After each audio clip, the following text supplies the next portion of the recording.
Before we get into the diabolical manifestations in St. John Bosco's life, I think it's important to define why it was happening to him in particular.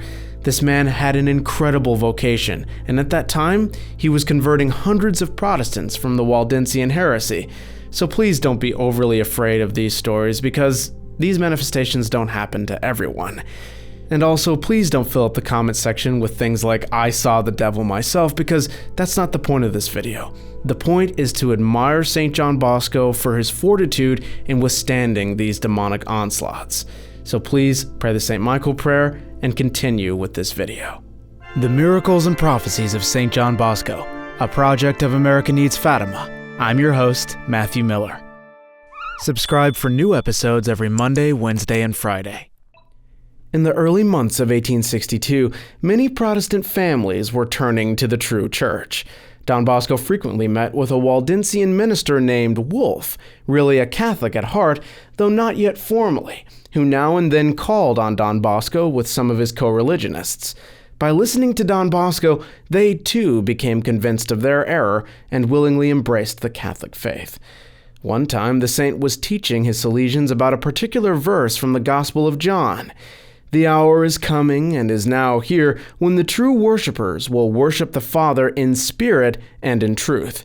He commented that Protestants misinterpret these words as an argument against exterior worship, and he spoke about a tough debate he had 5 or 6 days before with Protestants in a private home. "To begin with, do you know what in spirit means?" I asked. "It means that God should be adored selflessly and fervently in one's own heart, not superstitiously as Catholics do," they replied, considering our exterior worship a mere masquerade. "Were this really so," I rejoined, "I'd agree with you, but it is decidedly not. Anyway, let's continue. What does in truth mean?"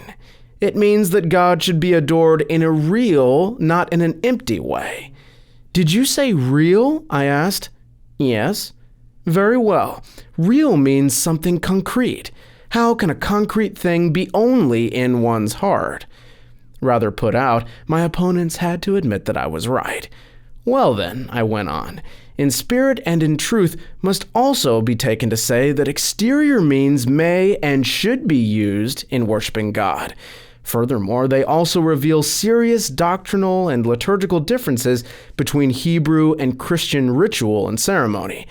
In spirit and in truth means that all Old Testament rites and sacrifices, mere figures of those of the New Testament, would one day be superseded by a real sacrifice truly pleasing to God.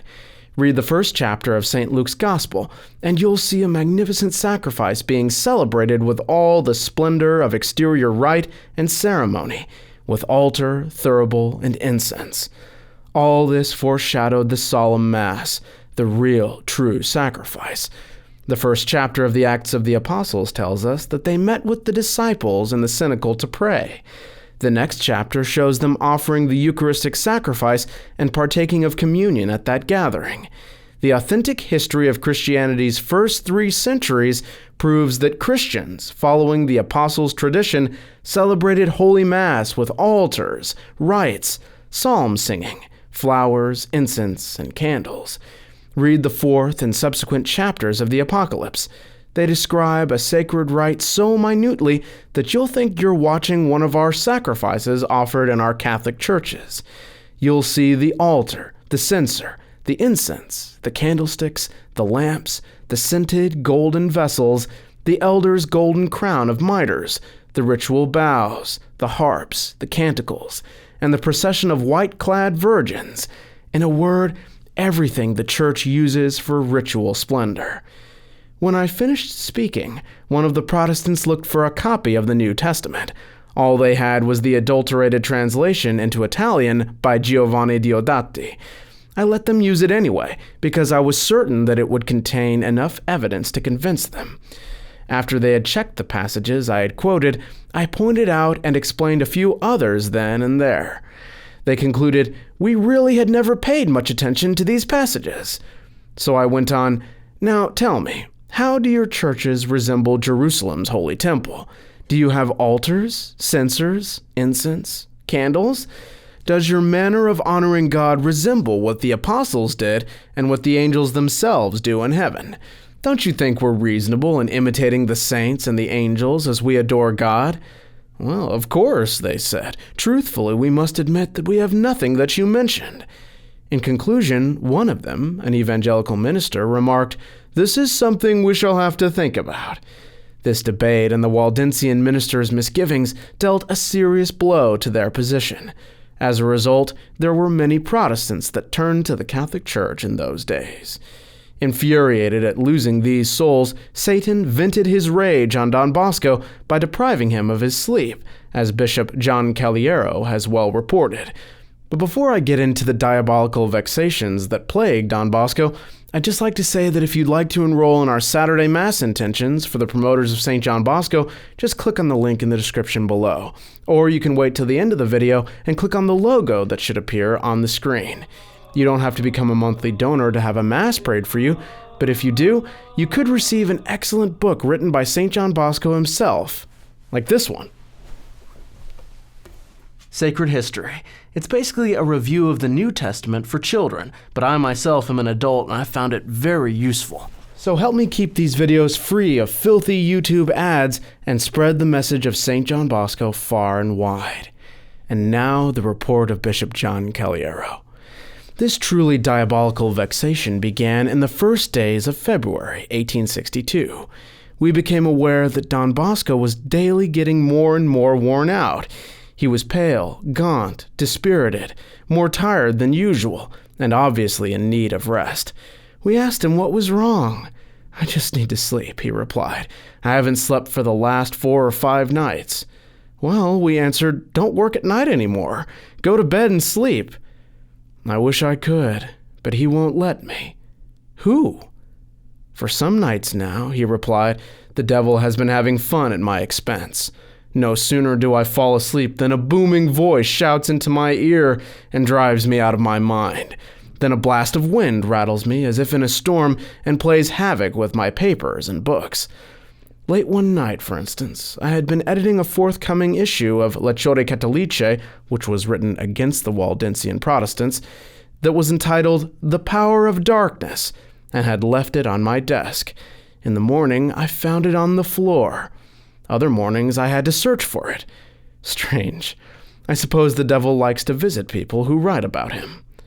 He smiled and then went on, "The last 3 nights I've heard someone chopping wood near my fireplace. Last night, though there was no fire lit, flames burst out of it spontaneously. I thought they would burn the house down. Another time I had just put out the light and fallen asleep when I felt the blankets being slowly tugged to the foot of the bed, leaving me half uncovered. The footboard is high enough to keep the blankets from slipping off. I didn't think much of it, and just kept pulling the blanket up again until I felt something was wrong, lit the lamp, and made a thorough search of the room. Finding nothing special, I went back to bed, leaving the light on, and put myself in God's hands. Nothing untoward occurred as long as the lamp was lit, but no sooner would I put it out than the blankets would be slowly pulled down. Filled with inexplicable loathing, I had to keep the light on, since the phenomenon would stop abruptly, only to start again if I put the light out. Once I even saw the flame blown out with a loud puff. Now and then my pillow would begin rocking just as I was about to drop off to sleep. If I made the sign of the cross, the disturbance ceased. After praying a few moments, I would again settle myself down for a brief sleep, but as soon as I would begin to doze off, the bed would be shaken by some invisible power, and the door of my room would creak, as though under pressure from a fierce wind. I would keep hearing strange, dreadful noises about my room, like vehicles in motion, and blood-curdling screams would startle me. One night the door of my room even burst open, and I saw a horrible monster, jaws wide open, advancing to devour me. The sign of the cross made it disappear. Caliero continues, "No one sleeping in adjacent rooms had heard any noise. One night, Father Angelo Savio decided to stand watch in Don Bosco's antechamber to verify the happenings. Toward midnight, all of a sudden, a chilling clamor so loud frightened him that he fled in terror to his own room. Yet he was one of the bravest at the oratory, as he had proved on several occasions. Don Bosco would have liked someone to stay up with him, but no one dared. Once the clerics Bonetti and Ruffino decided to spend the night in the adjoining library, but within moments they became frightened and gave up. Don Bosco had to resign himself to stay alone and wonder when the vexing harassment would end. If you'd like to hear more of how St. John Bosco thwarted these satanic attempts, please come back Monday for our second part of this story.